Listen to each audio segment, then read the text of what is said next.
Assalamualaikum warahmatullahi wabarakatuh. Perkenalkan, kami dari kelompok 7 akan membahas materi mengenai masalah intern dan ekstern dalam belajar. Sebelumnya, perkenalkan nama saya Kamila Hirunisa dan rekan-rekan saya Dini Asia, Bayu, dan Raffi. Adapun materi bahasan yang akan kami bahas, ke-1, A. Masalah intern dalam belajar. Kedua, B. Masalah ekstern dalam belajar. Ketiga, C. Sebab timbulnya masalah intern dan ekstern dalam belajar. Dan yang terakhir, 4. D. Alternatif pemecahan masalah intern dan ekstern dalam belajar. A. Masalah intern dalam belajar. Kondisi internal atau internal condition adalah kemampuan yang telah ada pada diri individu sebelum ia mempelajari sesuatu yang baru yang dihasilkan oleh seperangkat proses transformasi atau information processing teori Gagne. Faktor internal berasal dari dalam diri anak itu sendiri, seperti A. Kesehatan, B. Rasa aman, C. Faktor kemampuan intelektual, D. Faktor efektif seperti perasaan dan percaya diri, E. Motivasi, F. Kematangan untuk belajar, G. Usia, H. Jenis kelamin, I. Latar belakang sosial, J. Kebiasaan belajar, K. Kemampuan mengingat, dan yang terakhir I. Kemampuan penginderaan seperti melihat, mendengar, dan merasakan. Masalah-masalah internal yang dialami siswa yang berpengaruh pada proses belajar terurai sebagai berikut. Ke-1, sikap belajar. Sikap merupakan kemampuan memberikan penilaian tentang sesuatu yang membawa diri sesuai dengan penilaian.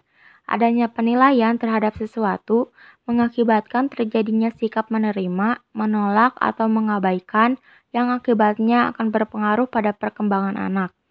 Kedua, motivasi belajar. Motivasi belajar merupakan kekuatan mental yang mendorong terjadinya proses belajar. Motivasi belajar sangat berpengaruh pada aktivitas belajar. Bila motivasi tersebut melemah, mutu hasil belajar akan menjadi rendah. Motivasi belajar perlu diperkuat secara terus-menerus supaya kuat untuk mengoptimalkan dan perlu didukung pula suasana belajar yang menyenangkan. Ketiga, konsentrasi belajar. Konsentrasi belajar merupakan kemampuan memusatkan perhatian pada pelajaran. Di sini diperlukan peran guru dalam menerapkan strategi-strategi belajar mengajar dan memperhitungkan waktu belajar serta selingan istirahat, maka perhatian dan prestasi belajar dapat ditingkatkan. Keempat, mengolah bahan belajar.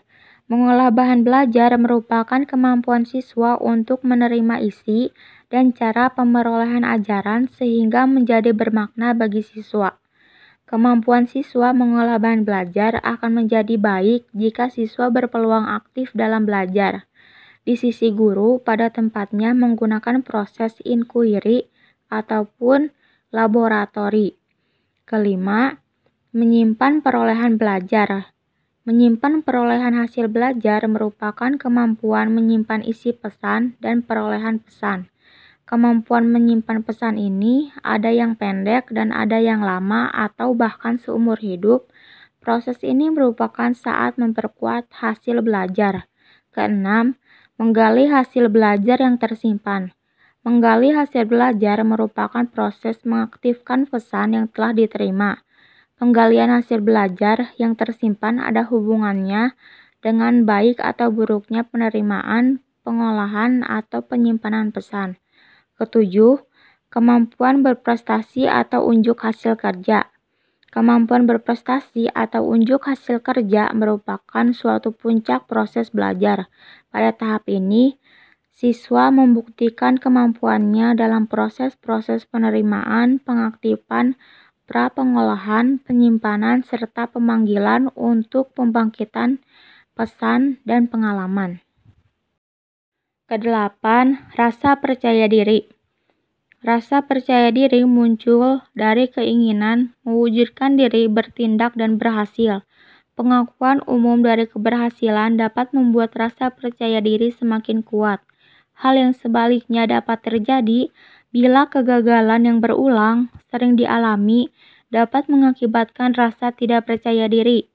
Kesembilan, inteligensi dan keberhasilan belajar. Menurut Wehler, Mon dan Nor, Siti Rahayu Hadityono, inteligensi merupakan suatu kecakapan global atau rangkuman kecakapan untuk bertindak secara terarah, berpikir secara baik, dan bergaul dengan lingkungan secara efisien. Kesepuluh, kebiasaan belajar. Ketidakmengertian siswa pada arti dan pentingnya belajar bagi diri sendiri memunculkan kebiasaan-kebiasaan buruk, seperti belajar tidak teratur, menyia-nyiakan kesempatan belajar, dan lain-lain. Hal ini dapat diperbaiki dengan pembinaan, yaitu dengan pembinaan disiplin kepada diri sendiri. Ke-11, cita-cita siswa. Cita-cita merupakan motivasi intrinsik dan perlu didirikan. Dengan mengaitkan pemilikan cita-cita dengan kemampuan berprestasi, maka diharapkan siswa berani bereksplorasi sesuai dengan kemampuan dirinya sendiri. Yang kedua yaitu faktor eksternal atau ekstern yang berasal dari luar siswa, antara lain meliputi yaitu lingkungan sekolah, keluarga, dan masyarakat. Adapun yang termasuk dalam lingkungan sekolah itu ada sifat kurikulum yang kurang fleksibel, beban belajar terlalu berat, metode pengajaran yang tidak memadai atau kurang memadai, dan kurangnya alat dan sumber belajar. Dalam keluarga atau rumah antara lain, yang pertama itu keluarga yang kurang harmonis, keluarganya retak, kurangnya perhatian orang tua ini menyebabkan masalah eksternal bagi anak dalam belajar. Kemudian yang keempat yaitu kondisi ekonomi, seperti yang sudah kita ketahui bersama bahwa di Indonesia ini tingkat pendidikan Indonesia itu masih sangat kurang ya, soalnya ada pengaruh dari kondisi ekonomi. Kemudian yang dari masyarakat ada adat dan kebiasaan masyarakat yang kurang mendukung kegiatan belajar di sekolah, seperti adanya kata bahwa untuk apa wanita belajar tinggi-tinggi kalau akhir-akhirnya bakal ke dapur. Nah, itu suatu adat dan kebiasaan masyarakat yang kurang mendukung kegiatan belajar. Kemudian teman sebaya yang memiliki perilaku kurang baik, seperti adanya bullying, ya ini juga menyebabkan sebagai faktor masalah eksternal bagi anak dalam belajar. Adapun faktor-faktor ekstern, belajar meliputi 5 pokok bahasan. Yang pertama yaitu guru sebagai pembina siswa belajar. Di sini, guru adalah pengajar yang mendidik. Ia tidak hanya mengajar bidang studi yang sesuai dengan keahliannya, tetapi juga menjadi pendidik generasi muda bangsanya. Sebagai pendidik, ia memusatkan perhatiannya kepada kepribadian siswa, khususnya berkenaan dengan kebangkitan belajar. Kebangkitan belajar tersebut merupakan wujud emansipasi diri siswa. Sebagai guru yang pengajar atau yang mengajar, ia bertugas mengelola kegiatan belajar siswa di sekolah. Prasarana dan sarana pembelajaran. Ini ada peranan guru dalam prasarana dan sarana pembelajaran, yaitu memelihara, mengatur prasarana untuk menciptakan suasana belajar yang menggembirakan, memelihara dan mengatur sarana pembelajaran. Kemudian mengoordinasi belajar siswa sesuai dengan prasarana dan sarana yang tepat guna. Kemudian peranan siswa sebagai berikut, yaitu ikut memelihara dan mengatur prasarana dan sarana secara baik, ikut serta dan berperan aktif dalam pemanfaatannya.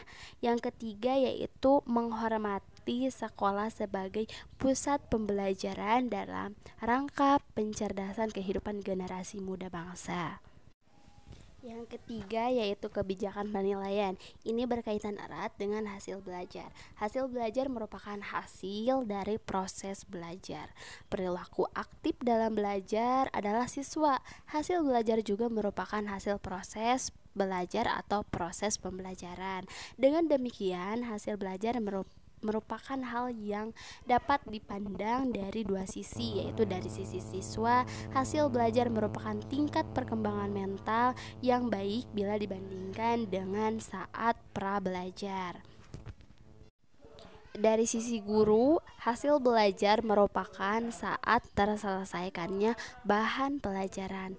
Hal ini juga berkaitan dengan tujuan, penggal-penggal pembelajaran pada tujuan-tujuan konstruksional khusus mata pelajaran di kelas.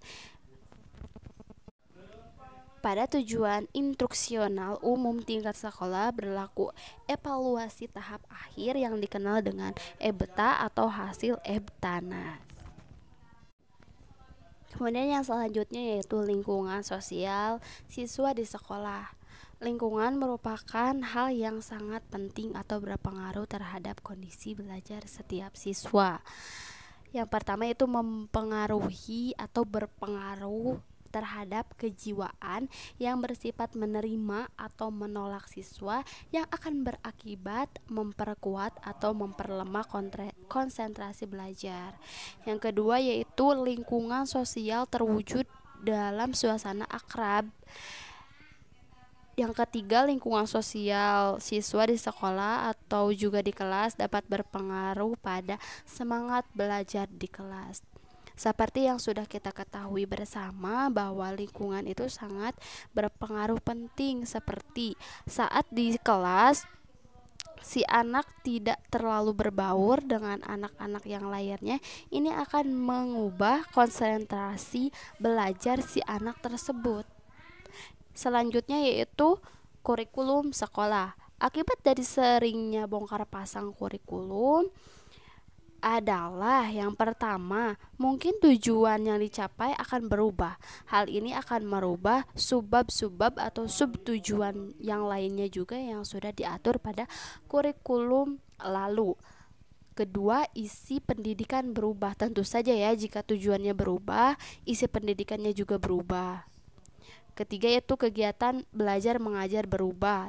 Kemudian yang keempat, evaluasi juga akan berubah. Sebab timbulnya masalah intern dan ekstern dalam belajar. Faktor intern yaitu 1. Kesehatan. Penyebabnya masalah tersebut bisa saja pelajar sedang tidak sehat, jadi terganggu dalam kegiatan pembelajaran. 2. Rasa aman. Penyebabnya siswa sering dibully yang berpengaruh pada kejiwaan siswa, karena pembulian itu dapat mengakibatkan trauma pada siswa tersebut dan juga menimbulkan suasana dalam dirinya itu di setiap saat itu tidak aman gitu. 3. Rasa percaya diri siswa. Penyebabnya karena siswa muncul rasa ketakutan akan kesalahan saat berbicara di depan. Nah, ini juga sama kayak trauma gitu saat mengungkapkan pendapatnya karena selalu langsung disalahin, bukannya malah diluruskan. Yang 4. Motivasi belajar. Penyebabnya turunnya motivasi dalam diri.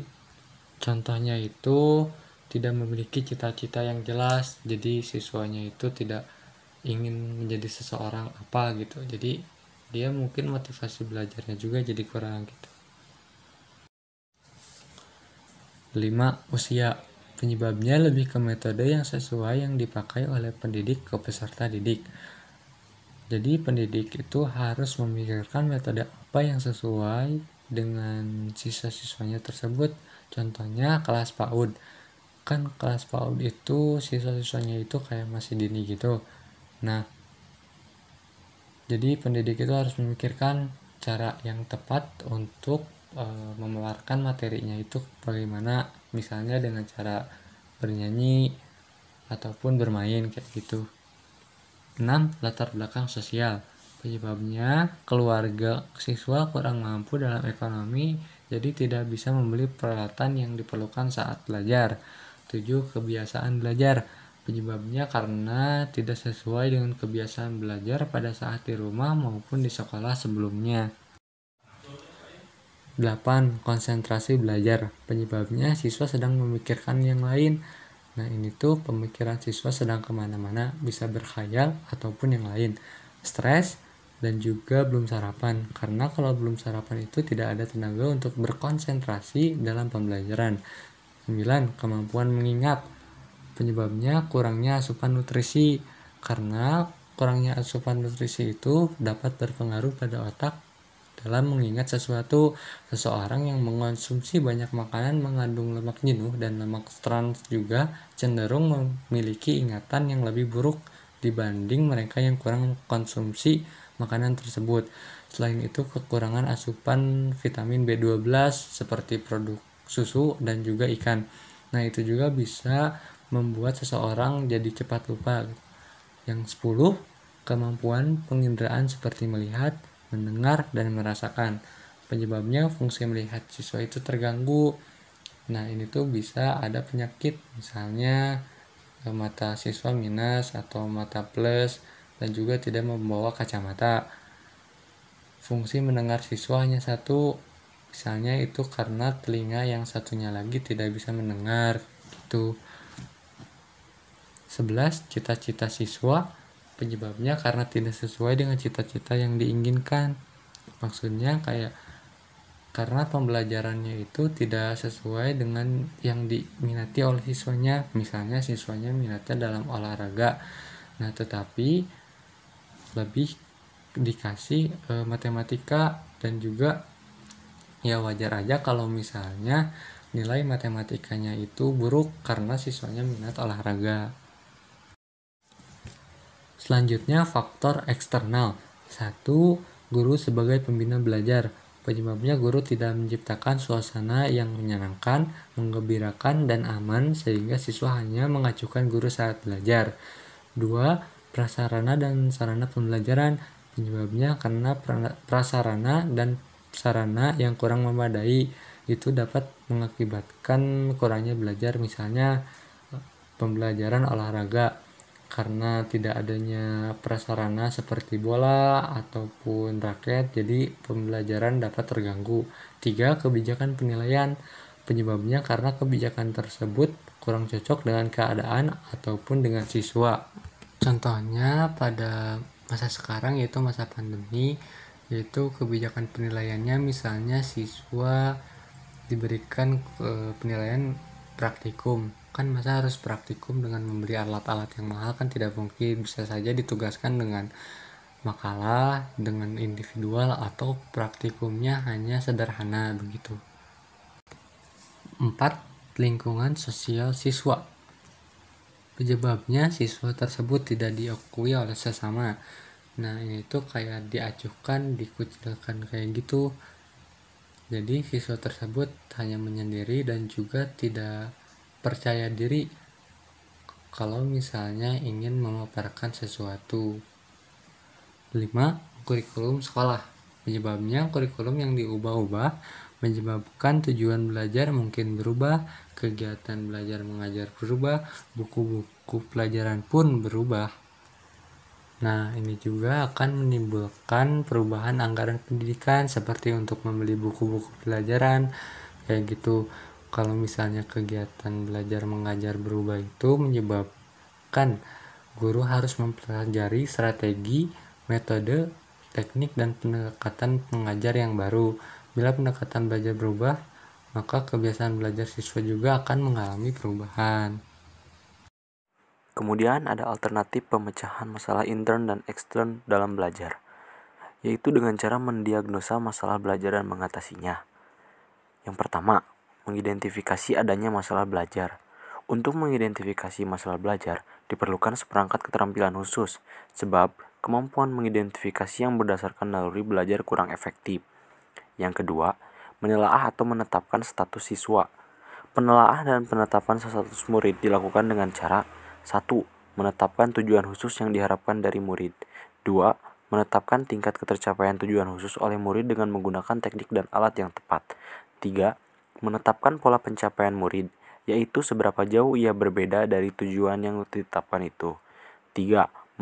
Memperkirakan sebab terjadinya masalah belajar.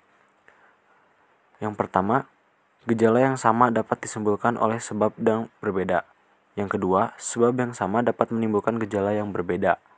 Yang ketiga, berbagai penyebab dapat berinteraksi yang dapat menimbulkan masalah yang makin kompleks. Setelah ditelaah dan diidentifikasi serta diketahui sebabnya, lalu dibuat berbagai macam alternatif.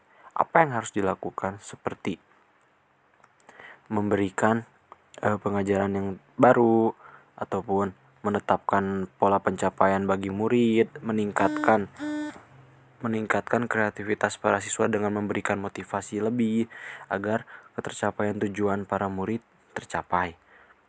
Lalu mencegah terjadinya gejala-gejala atau penyebab yang dapat menghambat dalam belajar. Sebagai guru, kita harus membimbing murid-murid kita agar tidak terjadi masalah baru yang dapat menimbulkan penghambatan dalam belajar.